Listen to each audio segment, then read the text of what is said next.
Bonjour à tous et bienvenue sur ma chaîne. Alors aujourd'hui, je vais vous faire la féminité numéro 6. On se retrouve tout de suite après le générique.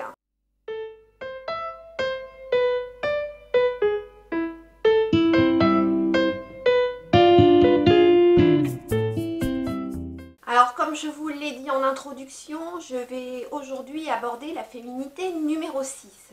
Alors je pense que ça va être une vidéo ou une revue relativement courte, mais je pense qu'elle aura au moins tout son intérêt. Alors avant de commencer cette revue, je voudrais souhaiter la bienvenue à toutes et tous les nouveaux abonnés qui sont venus donc rejoindre ma petite communauté. Je monte pas très vite, mais je monte sûrement et ça me convient comme ça. Donc surtout n'hésitez pas à vous faire connaître par le biais d'un petit commentaire pour qu'on puisse échanger. Et puis je voulais remercier donc toutes les personnes qui ont eu la gentillesse de laisser des commentaires sous mes 3 dernières revues concernant les produits Aromazone et donc mes cheveux. On a pu échanger au niveau des recettes et au niveau de sites et de choses que je ne connaissais pas. Et donc voilà, ça permet de bons échanges et pour ça je suis ravie. Donc on va fermer la parenthèse et aujourd'hui donc on va parler de la féminité numéro 6. Donc pour ceux et celles qui ne connaîtraient pas ce thème donc de la féminité, en fait c'est un thème que j'ai classé sous forme de playlist sur ma chaîne et chaque thème de la féminité porte un numéro. Donc en fait pourquoi avoir fait ça? Tout simplement pour essayer de retracer mon parcours, puisque pendant une fenêtre de 6 années je me suis abandonnée, voilà, je me suis laissée complètement aller, je me suis de moins en moins occupée de moi parce qu'il fallait que je m'occupe de mes parents et du coup j'ai laissé aller ma vie à volo et enfin ma vie à volo non pas réellement, mais disons que j'ai laissé aller mon apparence. Et quand j'ai eu le déclic de remonter tout ça, j'ai pas trop su par quel côté prendre la chose, comment j'allais retrouver ma féminité, comment j'allais pouvoir me réhabiller, comment j'allais pouvoir retrouver un poids de forme, etc. Donc dans ces revues, je vous retrace à peu près mon parcours ou du moins les choses que j'ai remis en place au fur et à mesure que j'ai monté ce mont que j'ai appelé le mont Rushmore pour retrouver un équilibre et une féminité. Donc je partage en fait sous forme de revue que j'ai appelé les féminités toutes mes petites choses mis bout à bout pour arriver enfin voilà pour se retrouver. Donc si ça peut aider certaines personnes ou si ça peut donner des idées à certaines d'entre vous, c'est avec plaisir que je le fais parce que je le fais en toute simplicité. Voilà, j'ai pas la science infuse. Moi, je partage ce que je connais et ce qui est bien, c'est que vous partagez aussi ce que vous connaissez et donc tout ce mélange fait qu'on avance voilà, mieux ensemble. Donc aujourd'hui, dans cette féminité 6, qui donc est la suite de la féminité 5, où j'avais abordé donc l'entretien des pieds, parce que je pense que les pieds c'est quelque chose d'important.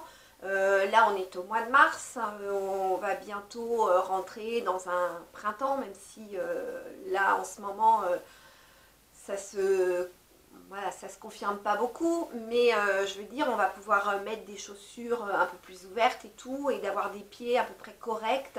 Voilà, ça se fait au quotidien, ça s'entretient au quotidien.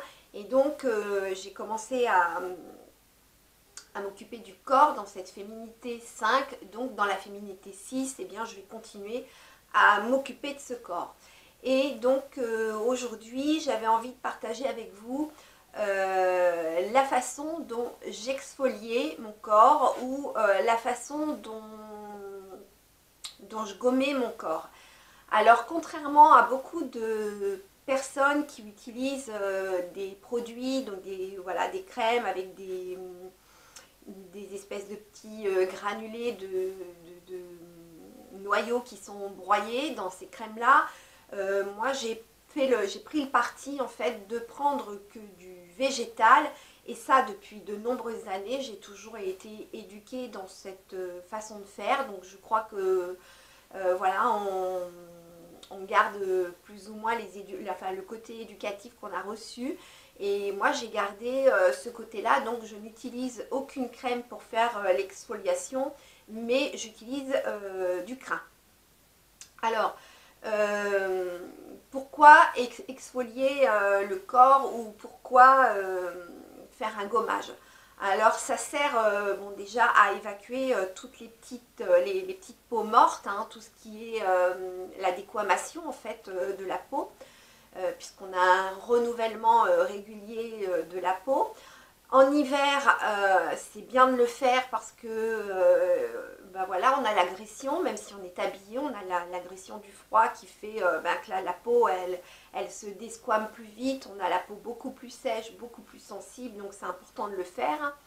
Et puis pour aussi contrer tous les petits poils qui se retournent sous la peau, donc ce qu'on appelle le poil incarné, donc une bonne exfoliation ou un bon gommage, surtout avant une épilation, et eh bien c'est ce qui va favoriser en fait bah, que les poils voilà, s'en aillent, ou enfin après ça dépend de ce qu'on utilise en termes d'épilation. Ça peut être de la cire, ça peut être rasé avec un rasoir à la main, ça peut être un rasoir électrique, chacune après a ça peut être aussi au laser, enfin chacune après a sa méthode propre à elle. Mais donc voilà, moi je voulais donc vous faire part de ma façon de faire. Alors j'utilise le crin. Alors pourquoi le crin? Bah, parce que je crois que depuis que je suis toute petite, j'ai toujours connu le crin. Alors le crin, ça se fait soit en crin animal, donc le crin de cheval, ou le crin sous forme végétale, donc ça ressemble à des éponges longues. Je sais plus, je pense que ça s'appelle loofah ou quelque chose comme ça. Je vous mettrai peut-être par-ci par-là le mot exact. Et donc ça c'est végétal. Finalement ça contribue davantage à participer à l'environnement. Moi je préfère utiliser des choses, des gants de crin qui sont plus animales. Donc désolée pour les gens qui sont, enfin pour les véganes, s'il y a des véganes qui me regardent. Ceci dit, comme c'est du crin de cheval, je ne pense pas qu'on... voilà, enfin je veux dire, on n'est pas... Je pense pas qu'on tue la bête pour prendre le crin de cheval, mais que ça doit se couper ou se raser, je ne sais pas trop. C'est vrai que je ne me pose pas réellement la question, mais enfin je veux dire, ça ne vient pas du corps de l'animal, ça ne vient pas de la peau, ou, etc. Ça vient vraiment... voilà, le crin, ça équivaut aux cheveux. Donc moi je préfère cette méthode-là, mais il y a aussi des éponges, enfin des espèces de racines qu'on peut utiliser aussi, qui font exactement, c'est aussi du crin, mais du crin végétal. Donc moi je prends du crin animal. Mon exfoliation, il faut la faire régulièrement, disons que, allez, je dirais entre toutes les semaines à 10 jours. 15 jours c'est bien aussi, mais il faut la faire assez régulièrement. Bon, déjà pour desquamer correctement la peau, pour retirer tous les petits poils incarnés, pour faire circuler le sang sur toutes les petites capillarités. Voilà, ça oxygène, ça fait beaucoup de bien. Ça se pratique à sec, c'est-à-dire qu'on ne mouille pas le crin. Alors c'est vrai que c'est pas forcément hyper agréable, parce que bon, quand on est mouillé, c'est forcément plus agréable quand on utilise un gant de crin sur une peau légèrement humide. Moi je préfère le faire sur une peau complètement sèche. Ensuite, on frotte donc toutes les parties du corps. Alors certaines, vaut mieux les éviter. Donc on fait les pieds. Ça, je vous l'avais montré dans la revue numéro 5. On fait les pieds, on remonte sur les jambes, les genoux, l'arrière des mollets, l'arrière des cuisses, le devant des cuisses, les fesses, le ventre, les bras, les coudes, l'arrière des bras, les avant-bras, le cou. Le cou. Alors on évite forcément tout ce qui est décolleté et poitrine parce que c'est une peau qui est extrêmement fine. Et de toute façon, même si vous tentez l'aventure, vous allez comprendre la douleur tout de suite. Une fois que tout est exfolié, eh bien, vous n'avez plus qu'à prendre une bonne douche pour retirer tout ce qui est peau morte. Alors, moi, je vous conseille de vous exfolier à sec, soit dans votre douche ou soit dans votre baignoire. Ça évite d'avoir des petits morceaux de peau ou de petits poils qui jonchent le carrelage de votre salle de bain ou le parquet. Je ne sais pas ce que vous avez, mais voilà, vaut mieux le faire dans une douche ou dans une baignoire selon ce qu'on possède. Et puis ensuite, eh bien, voilà, vous faites une douche traditionnelle avec vos produits traditionnels. Et enfin, vous sortez, vous vous séchez correctement la peau. Alors, après un tel sévice, entre guillemets, je vous dirais que votre peau, elle est assez rouge. Mais finalement, je dirais que c'est un peu la monnaie pour vous dire que c'est parfaitement fait. Et ensuite, vous hydratez votre peau avec les produits que vous avez l'habitude d'utiliser. Je ne sais pas, ça peut être un lait corporel, ça peut être une crème adoucissante. Pour ma part, moi je vais vous montrer, j'utilise de la coco en dur, hein, c'est-à-dire que je la laisse au réfrigérateur. Je vais vous expliquer pourquoi. Donc je vais vous montrer en fait avec quoi je fais mes exfoliations. Donc celui-ci, vous le connaissez, hein, c'est un gant, voilà, un gant en crin. Donc je pense que celui-ci, il doit être plutôt végétal. Peut-être c'est du lin, ça ressemble plus à du lin, quoique ça peut être aussi du crin, je ne sais pas. En fait, ce qui est bien, c'est qu'on peut y glisser la main. Il a un côté éponge et il a un côté donc gant de crin. Alors, il est quand même relativement doux parce qu'après, ça dépend de ce que vous allez acheter. Alors, on peut acheter ça en pharmacie, on peut acheter ça en grande surface, en parapharmacie, on peut acheter ça sur le net, il y en a plein. Et selon la matière, il y en a qui sont plus durs que d'autres. C'est un peu comme le type des brosses à dents. Vous avez les poils doux, vous avez les poils un peu plus... voilà, et puis après vous avez les poils souples et puis poils durs. Donc après, voilà, tout dépend où on est à l'aise. Moi, je dirais que je conseillerais plutôt deux types de crin, c'est-à-dire un souple mais pas trop mou, parce que trop mou, voilà, ça fait pas grand-chose, mais juste ce qu'il faut, et puis un plus dur, parce que bon, je pense qu'il y a un petit temps d'adaptation quand même quand on passe ça. Au début on se dit oh là ça fait quand même mal, mais bon après c'est une question d'habitude, et puis ça fait enfin bon, moi j'aime bien, franchement ça fait du bien, ça décape un peu la peau, ça décape un peu la peau, c'est un euphémisme, disons que c'est vrai que ça décape pas, mais ça exfolie la peau et ça permet le renouvellement, etc. Et puis on se sent beaucoup plus léger. Donc celui-ci, eh bien c'est un gant qui est pratique. Donc on le passe sur les pieds, les genoux, etc. Le ventre, l'arrière du cou. Et puis j'en ai un autre. Donc ça il se présente, voilà, en forme de... Je ne sais pas comment expliquer, on va dire c'est comme une écharpe, hein. Alors celui-là, je pense qu'il est en crin végétal. Je ne me rappelle plus exactement en quoi il est, mais je dirais que c'est du crin végétal. Oui, parce que je sais que j'en ai un qui est en crin animal. Donc peut-être le gant est en crin animal et celui-là, il est en crin végétal. Alors celui-là, l'avantage qu'il a, c'est qu'on peut aller dans le dos, puisque voilà, il est assez grand.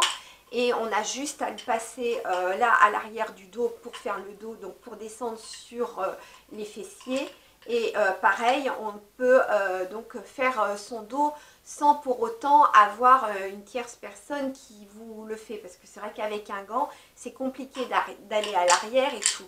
Alors que celui-ci, alors il est difficile à trouver, parce que moi ça fait quand même quelques années que je l'ai, donc il est quand même relativement difficile à trouver de cette forme-là. Mais si vous le trouvez, il est vraiment formidable, parce que je dirais qu'il passe vraiment... voilà, tout l'arrière du dos, les épaules, les omoplates, donc il est impeccable. Ça se lave à l'eau claire. On ne passe aucun gant de crin en machine à laver ou au sèche-linge ou... Enfin, voilà, on ne fait pas de... Voilà, le gant de crin, ça se lave à l'eau claire. Alors, préférez le faire à l'eau claire quand il fait un peu beau parce que ça sèche plus vite. Bon, voilà, on peut le mettre, le faire aérer dehors. C'est plus facile pour le... Voilà, l'eau claire, un petit peu de savon, un savon naturel ou voilà de Marseille ou un truc dans ce type-là. Et donc ça permet de le garder propre et sans trop de poussière de peau dedans et que ça fasse pas voilà, un nid à poussière. Mais moi, ça fait des années que je l'ai celui-là et je l'aime beaucoup.